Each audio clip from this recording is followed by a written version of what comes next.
Today we're going to explore mindful communication and how we apply that to our mindful dating project. As we've been exploring, mindfulness allows us to be in the present moment. It allows us to be present. And our presence is something that's really important, especially in those early days of dating.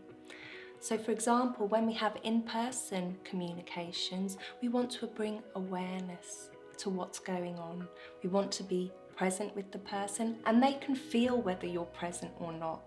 Often when we're in communications, our mind is wandering to what we want to speak about next, how we're going to steer the conversation onto a topic that we want to talk about. But I want you to really try and be conscious of this and really listen. Practice on listening, mindful listening to what the person has to say.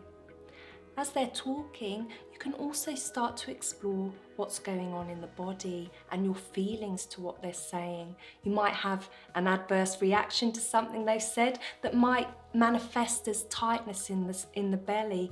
Again, just bringing awareness to it, allowing it to diminish so that you can respond rather than react to what's being said. And again, when you're speaking, just being present with yourself, taking a breath, taking your time.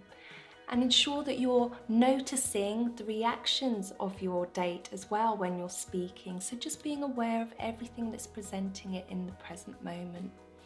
And what we want to learn to do in our communications is to respond rather than react. And the only way we can do that is through our presence. I also urge you to take a breath before you respond, just allowing what's been said to sink in and to mindfully and consciously respond to what's being said.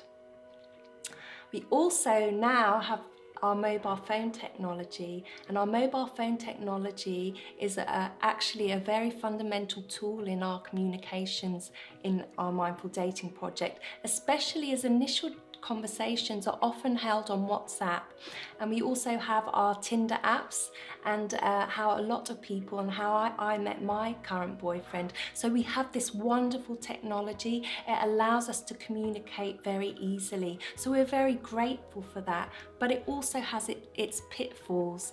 First and foremost, our expectations about having an instantaneous response.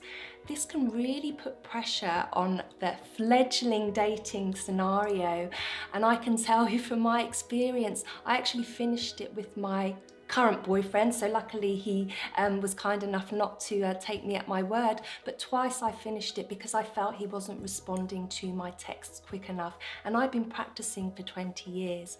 So I want you to bring awareness to your use of technology. I want you to bring awareness to your responses that you're sending. Take a breath. If something's happened in a message that's made you feel bad, maybe just take a step back, not responding straight away. Give yourself time to settle down, allow yourself to see the situation as it really is, and also I would potentially, if there's any misunderstandings, potentially pick up the phone and have a telephone call rather than doing things over the WhatsApp message. So we're very grateful for this technology, but it has its pitfalls and we need to bring our mindful awareness to these technologies.